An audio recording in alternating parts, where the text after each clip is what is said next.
గద్వాల ఒకటి రేవంత్ రెడ్డి కూడా ప్రధానంగా ఆయన ఎన్నికల ప్రచారంలో చెప్పారు, అయితే ఆ కోట గెలవాలి లేకపోతే ఈ కోట గెలవాలి అంతే తప్ప ఒక బీసీలు గెలవద్దా అన్న ఉద్దేశం.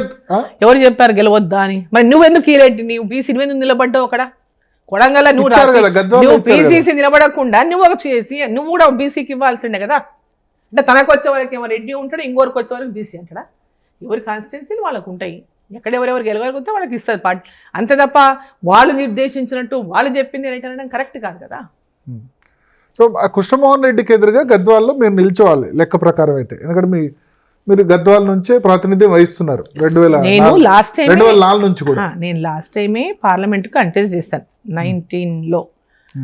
ఎమ్మెల్యేగా ఓడిపోయిన తర్వాత పార్లమెంట్ మహబూబ్నగర్ పార్లమెంట్ నుంచి బీజేపీ పార్టీలో చేరిందే పార్లమెంట్లో కంటెస్ట్ చేయడానికి. వాళ్ళు అప్పుడు నన్ను పార్టీలో చేర్చుకున్నారు, పార్టీలో టికెట్ ఇచ్చారు, పోటీ చేశాను. ఆ తర్వాత నాకు పార్లమెంట్కే చేయాలని నా దృష్టి అంతా పార్లమెంట్ పైనే.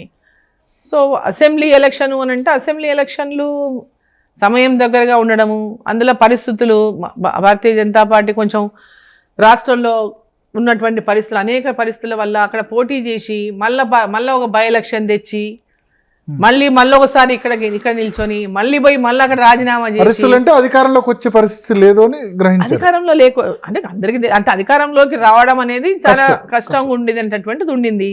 సో నేను మళ్ళీ నిల్చోవాలి, గెలవాలి, మళ్ళీ నేను పార్లమెంట్ పోవాలనేది పెద్ద ఆలోచన. నాకు పార్లమెంట్కి గెలవాలి, ఎందుకంటే నేను 2 సార్లు పోటీ చేశాను పార్లమెంట్కి. 96లో కూడా పోటీ చేశాను తెలుగుదేశం పార్టీ. 96లో యాక్చువల్లీ నేను హౌస్ వైఫ్, అప్పుడు డైరెక్ట్ ఎంట్రీ నాకు పాలిటిక్స్లోకి అదే. ఓకే, డైరెక్ట్ పాలిటిక్స్లోకి ఎంట్రీ 96 పార్లమెంట్లో పోటీ చేయడమే. ఆ రోజు నా భర్త ఎమ్మెల్యే, ఓకే, ఆ రోజు చంద్రబాబు నాయుడు సీఎం, ఎన్టీ రామారావు గారు చనిపోయినటువంటి కొద్ది రోజులకే పార్లమెంట్ ఎలక్షన్ వచ్చింది. సో ఆ పార్లమెంట్ ఎన్నికల్లో నన్ను మల్లికార్జున గారు గెలిచారు. సో అప్పుడు నన్ను పోటీ చేయమని చెప్పి అడిగారు. నేను అసలు ఇంట్రెస్ట్ కూడా లేదు నాకు అప్పుడు పాలిటిక్స్లోకి వెళ్ళాలని. మా ఫాదర్ కాంగ్రెస్లో ఉన్నారు, కానీ మా ఫాదర్ని ఇట్లా ఎవరు అనలేదండి ఆ రోజు. నేను గెలిచుంటే అనేవాళ్ళేమో తెలియదు, కానీ మా ఫాదర్ నాకు సపోర్ట్ చేయలేదు. మా ఫాదర్ నాకు సపోర్ట్ చేయలేదు. బట్ యాజ్ అ ఫాదర్ ఏమన్నాడు, నేను నీకు సపోర్ట్ చేయలేను బెటా, కానీ అదే తండ్రిగా ఆశీస్సులు ఉంటాయి, నువ్వు గెలవాలని కోరుకుంటా అన్నాడు. తండ్రిగా నేను ఆశీర్వదిస్తా అన్నాడు.